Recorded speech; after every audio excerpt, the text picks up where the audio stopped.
Hello, how are you? I hope you are doing well.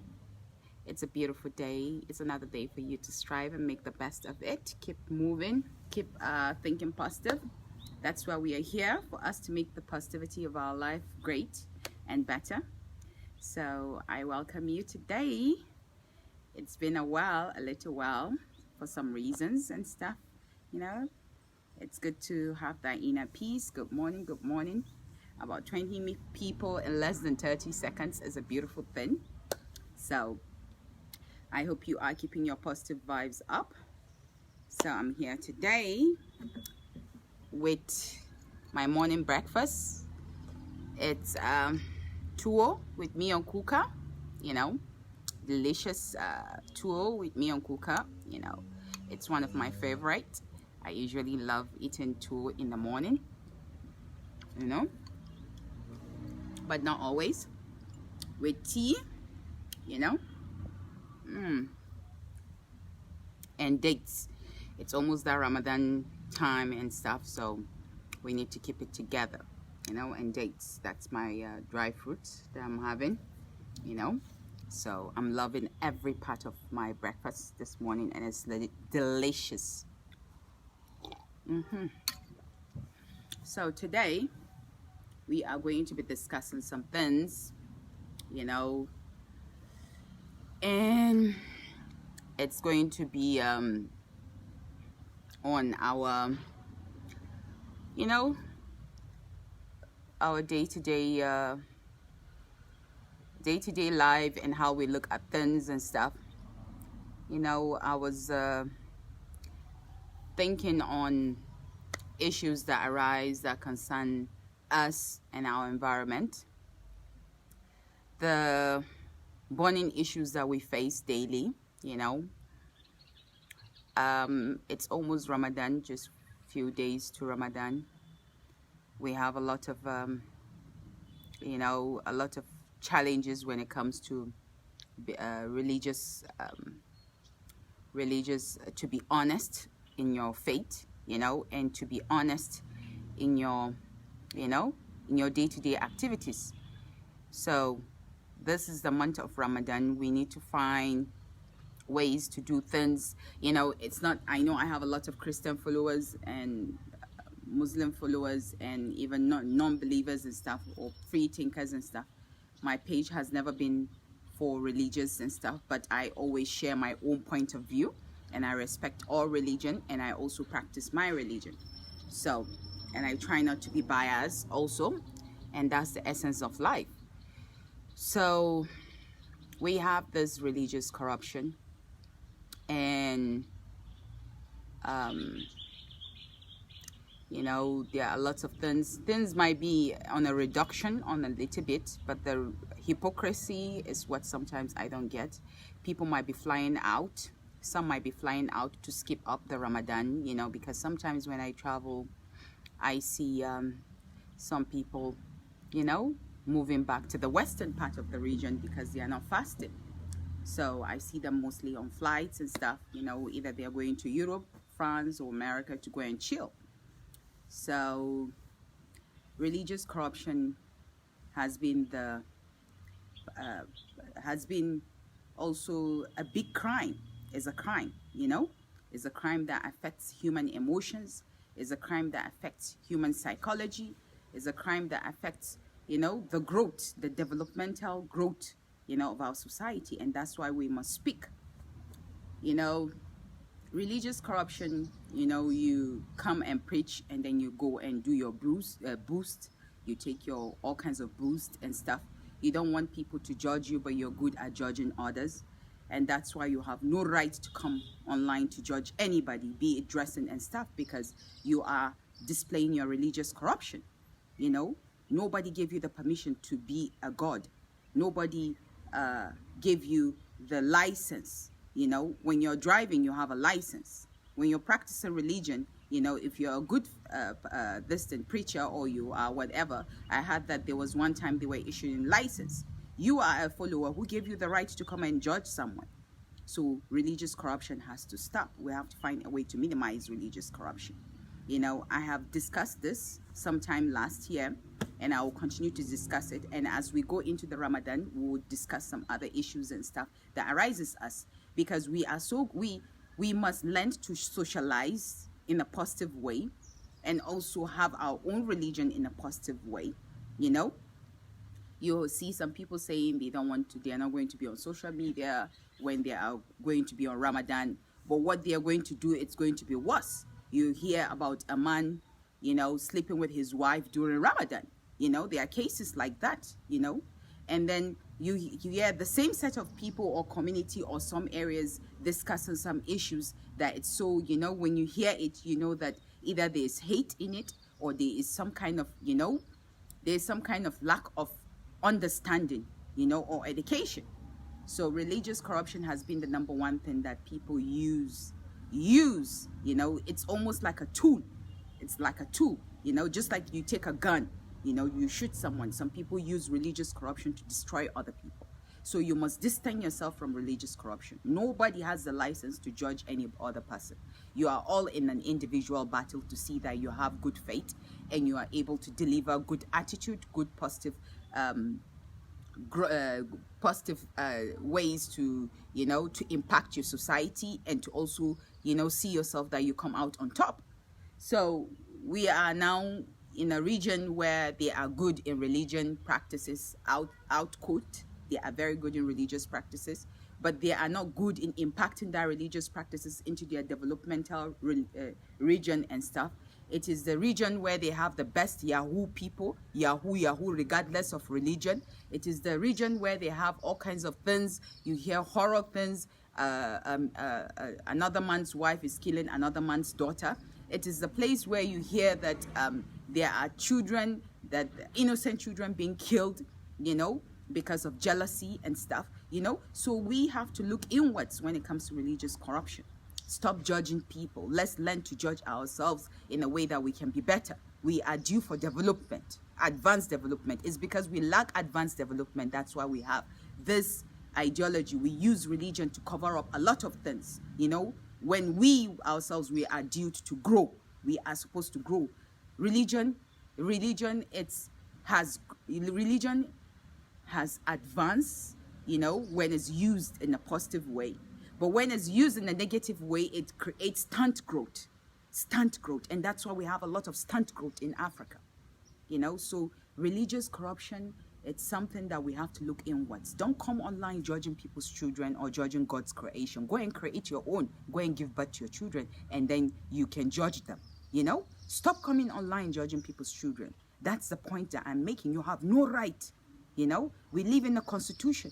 We live in a global world. If you don't want to be part of the global world, lock yourself in a room and do whatever you want to do away from people.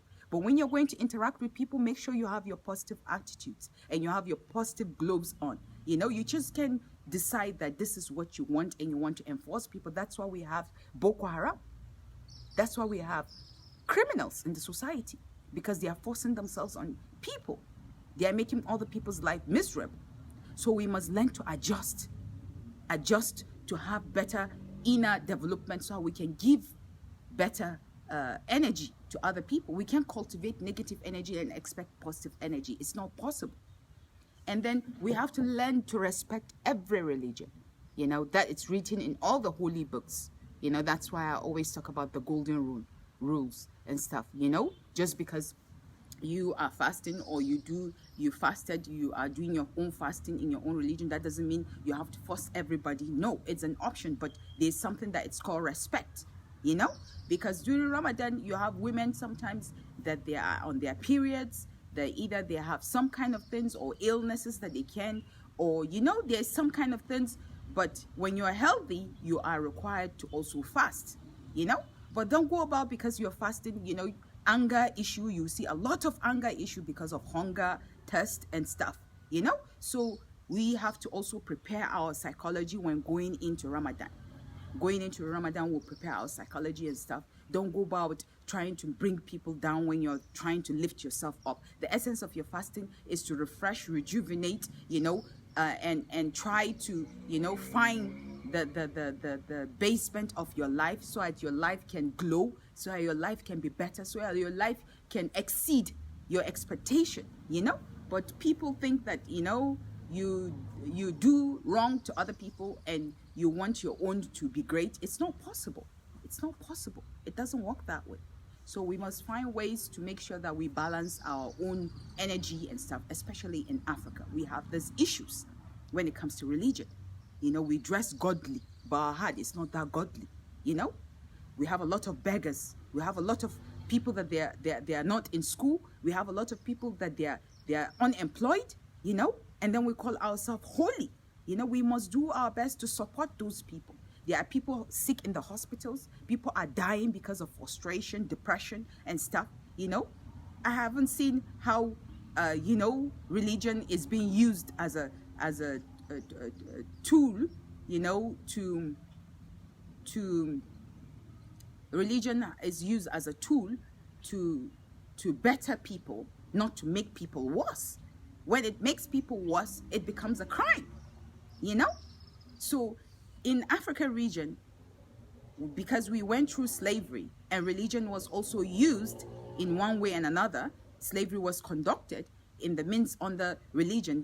And then we have remnants after democracy, after colonial era, we have remnancy of religious corruption. People use religious to do many things, to abuse other people's wives, to sleep with other people's husbands, to sleep with other people's children, to destroy other homes, to do many things. You're very good at telling people to go and give birth, to go and marry, to go and look for money, to go and do that. And you've forgotten that God is the provider of everything. God is the provider of everything, and you call yourself a religious person. So let's just look inwards when we are going into this month and try to make our best. People will be putting on face and act. After 10 days or 15 days, you start seeing the real them. But in the first few days, they start putting the face like, they are so holy. Some of the people that I know, and then after 10, 15 days, they can't hold the face down. That's when the real Ramadan kicks in, So I look forward to it, and I know that the first 10 days is never easy. And, I know there are some people that never fast, and they don't, and you see them, they pretend they are holy and they stay away from people and they eat up. So I don't judge them, I try to just do mine. But we have to make sure that we learn to make our society more positive and more better, because we are lacking behind. We have a lot of things that is wrong in our society. We want to use religion to paint our glory, to be our champion and everything, but we are not really practicing the religion from within. So these are the things that I always discuss and stuff. So I understand that many people now are getting the message. My followers are increasing every day, and I appreciate you people, but if it was in the reverse, then it would be decreasing. But because something else is right, so every day it's increasing. And sometimes I'm praying to God to give me the wisdom and the strength to manage all this, because sometimes, you want quality, you don't want quantity. There are people that have a lot of quantity, but they don't have quality. So we must learn to have quality and not quantity in a way that it's going to be negative. So let's do our best to make sure that we impact our society positively. I am honored that you all joined here. So let's share, let's find ways you can give me your insights, your stuff. I read and I translate. Sometimes we have interaction. I allow you to also converse, but sometimes the network it's poor, sometimes it's not. Sometimes I read and then I reply. I think we're still communicating. So I appreciate you people, and I'll try and do this in Hausa. Let's please try to reduce our religious corruption. We have a lot of religious corruption in Africa. It's like 80%. In some areas you can say it's 20%, but in Africa it's 80%. 80% religious corruption. 80, because of the beggars on the street. You can see the beggars on the street, the children lacking food, roaming around the street, hungry with dirty clothes and stuff. People in the hospitals, abandoned. Some are begging on the street with hospital issues, and their hospital, some with their peeing stuff, and they're begging, I don't know. We have to figure it out. So we have religious corruption, because if we have godly people, we're not supposed to be seeing those kind of horrible things on the street, you know, people walking around with alignments that it's not okay, you know, and you have billionaires buying cars 400 million, and they still come out and they look, you know, and they call themselves godly. For God's sake, you know, just put those two together. You have someone, you know, coming out fronting himself like a godly person with his family and stuff, his son posing in a 400 million naira Rolls Royce, and you know, we have beggars on the street. You have alignment of 50,000, 30,000, and then you have someone that, you know, he's supposed to be a leader, and he quotes from the Quran, and he has his son posing in a Rolls Royce that is 400 million, and you have his people starving, hungry, and you call yourself a religious person. I just don't get it. And that's why we speak, because there are a lot of depressed people in the society. I try not to share all. Some they are very sensitive, some that it's like okay to share, I share. You see a lot of people in anxiety, depression, you know, suicidal and stuff, you know, and it's not about religion, but it's about religious corruption. It's about religious corruption. You imagine that you have this kind of people, and you also want to have a decency to your life, but you cannot have that decency. So it starts affecting your health, mental health, if you're not strong, and if you don't have good supporting system, it starts affecting your mental health. Before you know it, you start thinking of ending your life. What is there? But we must learn to give support to people in our community, show more love, you know, because when everybody starts thinking of leaving and stuff, or either going to the Sahara or going somewhere else or something else and stuff, you'll be left lonely. So let's do our best to make sure our environment is more healthy, more juicy in happiness. You know, let's make the best of it. Let's think positively. Let's, you know, reduce religious corruption. When you come on social media, don't think that you're coming to come and change is your room and stuff. You know, in the first place, it's called social media. If you don't want to be on social media, you need to pack your bags, lock up your account, don't have a password, don't have a login. Don't ever come on social media. But if you're coming on social media, remember, it's a global world. People are connecting, people are learning from each other. So come with your positive attitude. That's what I have for you today. You have a blessed day. I hope you enjoyed it. Bye-bye. Bye-bye. Bye-bye. Bye-bye. Bye.